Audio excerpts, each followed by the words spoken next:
Now, the highly anticipated testimony of crime intelligence boss Lieutenant General Dumisani Khumalo will commence at the Madlanga Commission at 9:30 today. Kumalo is one of the central figures that's expected to assist the Commission in joining the dots on the allegations of criminality, political interference and corruption in the criminal justice system. For more on this, on the Madlanga Commission, let's cross over to our reporter Canny Maphanga and, of course, our anchor Ayanda Nyathi. Ayanda, good morning.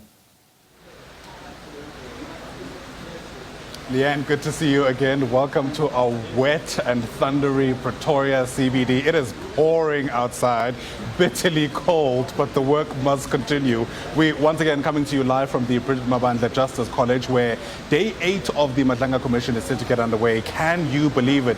We've been here for less than 3 weeks, but so much has already come out.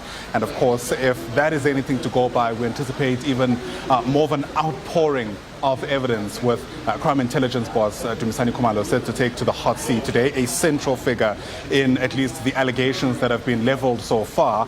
In fact, we've heard already Lieutenant General Dumisani Khumalo and Police Chief Canny Maphanga pointing to Dumisani Khumalo in many instances when they, I suppose, made mention of certain events and were asked for a whole lot more substantiation. But Canny Maphanga, as you mentioned, is our senior reporter who's been with us, braving the cold weather and the rain. In fact, you might hear the thunderstorm at any moment now, so I should give you a heads up as we continue to speak. But Canny, there must be a number of questions that you reckon ought to come up with Dumisani Khumalo set to take to the witness box. Help us think through what some of those are. There are several issues that we expect Lieutenant General Dumisani Khumalo to highlight with respect to these very serious allegations that are being probed before the Madlanga Commission. As a starting point, he will probably take you through the work of crime intelligence, particularly in the country and in the Gauteng province. This investigation relating to alleged drug cartel members and the key figures that have been arrested, such as Katiso Molefe and Vusimuzi Katmatala, he'll take us into that investigation as well. A key component of the evidence is how the PKTT members came about in this operation, which is now, we understand it to be the origins of the GCI ops in the Gauteng province. How did they come about that they worked into this particular project and that they achieved success in this particular area? Because we know the PKTT was focused on Forte murders, political killings in the KwaZulu-Natal province. But how did it come about that it had to assist in the work of the GCI ops in Gauteng?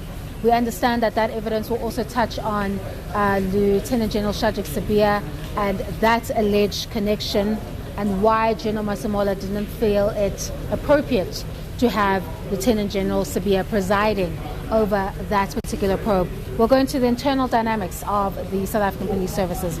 That includes Dumisani Khumalo's dynamics with the former minister, Beyicele, that was mentioned before, that the former minister had allegedly sought his removal through the way of asking for him to be reassigned or redeployed to a different province. We'll get some evidence relating to the dynamics between that particular event and, of course, what that means for the allegation of alleged political interference in the operations of SABC. It's obviously going to focus essentially on this issue of operations and the kind of work that they do and how it needs to be free from any influence of political actors in order for it to succeed. I expect that we also, or to some extent, because this is a pending matter, would have to touch on Lieutenant General Dumisani Khumalo's charges that he faces of fraud and corruption relating to the alleged irregular appointment of Brigadier Mukwele. We expect for him to touch on that to some extent because Lieutenant General Nkwanazi has painted a picture that it was some kind of witch hunt, alleged witch hunt against Kumalo after he achieved success in nabbing these two key figures who it is alleged that they have close ties to ministers, politicians, businessmen, and this organized crime syndicate at large. We expect for him to go into detail. Was there a target on his back after that investigation? Did he understand it that way as Lieutenant General Nkwanazi? Does he believe that these charges could allegedly be attributed to this elaborate plot to, I guess, deal with the operations of this particular unit and the PKTT in the Gauteng province. Then we expect him to also deal with this other allegation that Lieutenant General Mkhwanazi has brought up, that the bail conditions in his particular matter were designed allegedly to ensure that the investigations remain stagnant with respect to that organized crime syndicate. Because remember, as things stand, Lieutenant General Dumisani Khumalo may be the crime intelligence chief. However, he's not allowed anywhere near any crime intelligence office in the country, which means that everything that is taking place underneath his watch cannot proceed at this stage, pending the finalization of this criminal matter.